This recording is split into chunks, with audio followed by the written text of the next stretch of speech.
दोस्तों ये कहानी है उत्तर प्रदेश की, जहां एक मजदूर दुबई में काम करने जाता है और वह अपनी पत्नी को भी लेकर जाता है। लेकिन जब वहां कंपनी के मालिक की नज़र मजदूर की बीवी पर पड़ती है तो वह उसकी बीवी का दीवाना हो जाता है। लेकिन कहानी शुरू होने से पहले मेरा आपसे निवेदन है, अगर आप वीडियो में पहली बार आए हैं तो प्लीज़ लाइक करें और चैनल को भी सब्सक्राइब कर दें ताकि मेरा हौसला बढ़ता रहे। दोस्तों एक मजदूर काफ़ी समय से दुबई में काम करता है। उसका नाम अभिषेक होता है। इसी बीच उसकी शादी हो जाती है और वह अपनी पत्नी के साथ कुछ समय गुजारता है। उसकी पत्नी काफ़ी खूबसूरत होती है, जिसकी उम्र 23 साल के आसपास होती है और वह कई महीनों तक उसके प्यार में डूबा रहता है। जब तक वो घर में रहा तब तक उसने अपनी बीवी के साथ शारीरिक संबंध बनाए और उसे मनचाहा प्यार किया। लेकिन अब वो वक्त आ गया था जब उसे दुबई के लिए जाना पड़ता है और वह अपनी बीवी को, अपनी पत्नी को छोड़कर दुबई चला जाता है। दुबई जाने के बाद उसका मन काम में नहीं लगता है। दोस्तों कुछ दिन तो उसने काम किया, कंपनी के मैनेजर से बोला मुझे अब घर वापस जाना है, मेरा अपनी पत्नी के बगैर मन नहीं लग रहा है। लेकिन यह बात सुनकर कंपनी मैनेजर परेशान हो जाता है।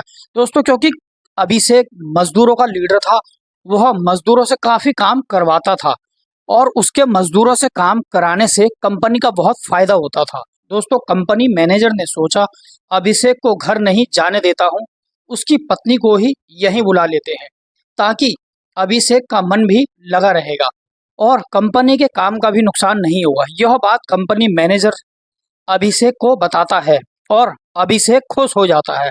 उसकी खुशी का कोई ठिकाना नहीं रहता।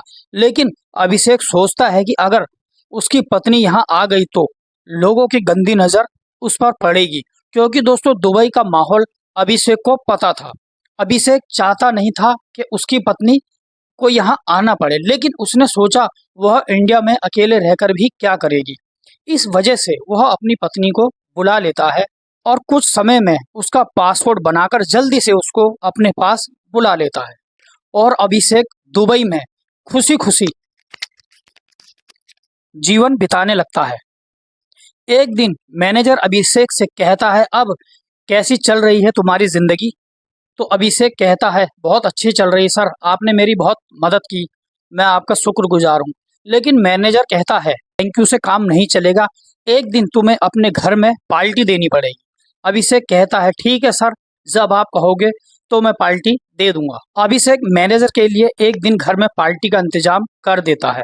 अभिषेक मैनेजर और दोस्त भी उसके घर पर आते हैं और दारू पार्टी करते हैं और खाना भी खाते हैं।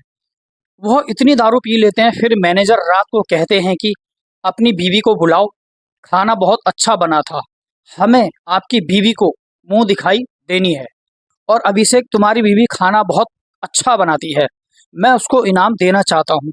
दोस्तों अभिषेक मना करता है, कहता है सर रहने दीजिए, वह गांव देहात की लड़की है, उसे शर्म आती है, वह नहीं आएगी।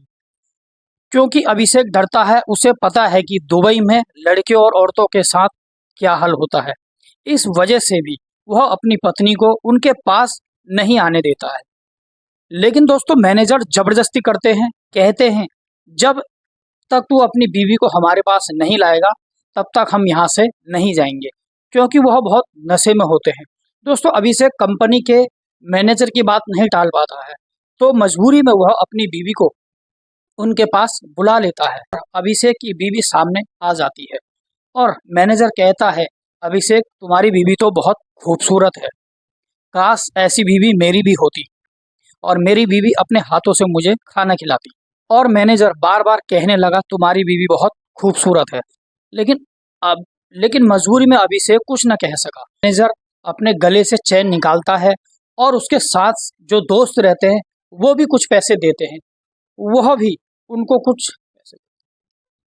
अभिषेक मना करता है, मैनेजर से कहता है सर रहने दो, सोने की चैन आप क्यों दे रहे हो, इसको मत दीजिए। लेकिन मैनेजर नहीं मानता है, वह जबरदस्ती अभिषेक की बीवी के हाथ पकड़ लेता है और उसके हाथ में वो चैन और कुछ पैसे रख देता है। दोस्तों रात का वक्त 12 बजे का हो जाता है। मैनेजर और उसके दोस्त वहां से वापस चले जाते हैं फिर अभिषेक और उसकी पत्नी खाना खाकर सो जाते हैं। सुबह अभिषेक की बीवी कहती है कि आज के बाद यह पार्टी मत करना, अच्छा नहीं लगता। मुझे रात भर डर लग रहा था। मैनेजर की आदत मुझे ठीक नहीं लग रही थी। लेकिन दोस्तों अभिषेक कहता है कि डरने की तो बात है, क्योंकि अनजान देश में हमारा कोई रिश्तेदार या कोई सगा संबंधी भी नहीं है। लेकिन जो मैनेजर है वह भी हमारे इंडिया का है, डरने की कोई बात नहीं है। वह अपनी बीवी को समझा देता है और अभिषेक काम पर चला जाता है। जैसे ही काम पर पहुंचता है तो उसे मैनेजर मिल जाता है। दोस्तों मैनेजर कहता है, अभिषेक तुम्हारी पत्नी बहुत खूबसूरत है और बहुत दमदार है, खाना भी बहुत अच्छा बनाती है। लेकिन अभिषेक कुछ कह नहीं पाता। उसे मन ही मन गुस्सा तो आता है, लेकिन वह मजबूर था। मैनेजर कहता है, अब हर शुक्रवार को हम तुम्हारे वहाँ पार्टी करेंगे। दोस्तों अब शुक्रवार भी आ जाता है और वह फिर से अभिषेक के घर खाना खाने चले जाते हैं। अभिषेक अपनी पत्नी से कुछ नहीं कहता, क्योंकि उसे बहुत गुस्सा आ जाता है। वह किसी तरीके से खाना खिलाकर उनको वापस भेज देता है। लेकिन मैनेजर फिर 2 दिन बाद संडे के दिन वह अभिषेक के घर आ जाता है और डोरबेल बजाता है। सामने अभिषेक की बीवी दरवाजा खोलती है और मैनेजर को देखती है। देखकर चौंक जाती है। वह घबरा जाती है और कहती है, सर अभिषेक तो काम पर चले गए हैं, वह घर पर नहीं है। मैनेजर कहता है, मुझे पता है, वह दूसरी साइड पर गया है। मैनेजर कहता है, मुझे अंदर नहीं बुलाओगे? अभिषेक की पत्नी कहती है कि प्लीज अंदर आ जाइए। लेकिन अभिषेक की बीवी दूसरे कमरे में जाकर अभिषेक को फोन कर देती है। वह कहती है कि आप घर पर आ जाइए, मैनेजर साहब यहाँ आए हैं और मुझे बहुत डर लग रहा है। अभिषेक कहता है, ठीक है मैं दूसरी साइड पर हूँ, लेकिन मुझे थोड़ा टाइम लगेगा, फिर भी मैं आ जाता हूँ। अभिषेक के घर जाते हैं और सोफा सेट पर बैठ जाते हैं। वह वहाँ रोने लगते हैं और 1 घंटे से लगातार रोते ही रहते हैं। इतने में अभिषेक भी आ जाता है और अपनी बीवी से कहता है, वह पूछता है कि साहब रो क्यों रहे हैं? अभिषेक की बीवी कहती है, पता नहीं जब से आए हैं ये रो रहे हैं। अभिषेक पूछता है कि मैनेजर साहब आप हमारे यहाँ आकर क्यों रो रहे हो, बताइए तो सही। फिर मैनेजर साहब बताते हैं, मेरी भी खूबसूरत बीवी थी और मैं भी अपनी बीवी से बहुत प्यार करता था, लेकिन मैं हमेशा पैसों को अहमियत देता था और पैसों के पीछे ही भागता था। मेरी बीवी हमेशा मेरे से कहती थी कि मुझे अपने साथ ले चलो, लेकिन मैंने अपनी बीवी की एक ना सुनी और वह किसी और के साथ चली गई। लेकिन आज मैं लाखों रुपए कमाता हूँ और मेरे पास करोड़ों रुपए हैं, लेकिन मेरी जिंदगी नर्क जैसी है। इस वजह से मैं तुम्हारी बीवी से मिलने आया था। कहीं मेरे लिए भी लड़की बता दो, ताकि मैं भी शादी कर सकूं और अपना जीवन सुकून से बिता सकूं। अभिषेक कहता है, सर आपकी उम्र बहुत ज़्यादा है, आप 40 के आसपास हैं, आपकी उम्र साल के आसपास है, इस उम्र में आपकी शादी होना मुश्किल है। लेकिन अभिषेक की बीवी कहती है, मेरी गांव में बहन है जिसकी उम्र 35 साल है, वह पहले से शादीशुदा है, उसको पहले ही छोड़ दिया है। अगर मैनेजर साहब आप चाहो तो मैं आपकी बात अपनी बहन से करा सकती हूँ। मैनेजर साहब कहते हैं, आप बात कर लो, मैं शादी के लिए तैयार हूँ। मेरा गांव में कोई नहीं है और रिश्तेदार लोग भी मतलब नहीं रखते हैं। दोस्तों अभिषेक की बीवी अपने गांव में बात करती है और अपनी बहन को शादी के लिए मना लेती है, जिसका नाम अनुराधा होता है, और उसका पासपोर्ट बनाकर अपने पास बुला लेती है और दुबई में ही शादी रचा लेते हैं। और जहां अभिषेक का फ्लैट होता है वहां पर ही ये साथ में रहने लगते हैं।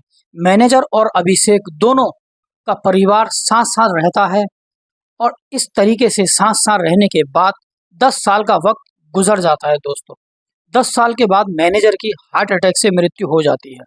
दोनों परिवार का रो रो कर बुरा हाल हो जाता है। फिर दोनों परिवार का दुबई में मन नहीं लगता और वह इंडिया आ जाते हैं, क्योंकि दोस्तों परिवार के पास पैसों की कोई कमी नहीं होती है। उन्होंने दुबई में रहकर बहुत पैसा कमा लिया होता है। बस कमी अगर उन्हें खल रही होती है तो मैनेजर साहब की कमी उन्हें खल रही होती है। दोस्तों अभिषेक मैनेजर को बहुत गंदा आदमी समझता था, लेकिन 10 साल के बाद जब 10 साल का वक्त गुजर जाता है तो उन्हें ऐसा लगता है कि मैनेजर जैसा इंसान था ही नहीं और मैनेजर बहुत अच्छे इंसान थे। यही कमी उनको बार बार खल रही थी। तो दोस्तों आज की कहानी में बस इतना ही। आपको ये कहानी कैसी लगी कमेंट में ज़रूर बताएं। एक लाइक जरूर करें। और दोस्तों, आप लाइक करना भूल जाते हैं, मैं आपसे फिर से निवेदन करता हूं, अगर आपने चैनल सब्सक्राइब नहीं किया है तो प्लीज़ हमारे चैनल को सब्सक्राइब कर लें, ताकि मैं ऐसे ही सच्ची घटना के साथ आपसे मिलता रहूं। नमस्कार दोस्तों, मैं हूं दीपू। मिलते हैं अगली नेक्स्ट स्टोरी में, रियल स्टोरी में। तब तक के लिए धन्यवाद, मुझे इजाज़त दीजिए। मिलते हैं नेक्स्ट स्टोरी में।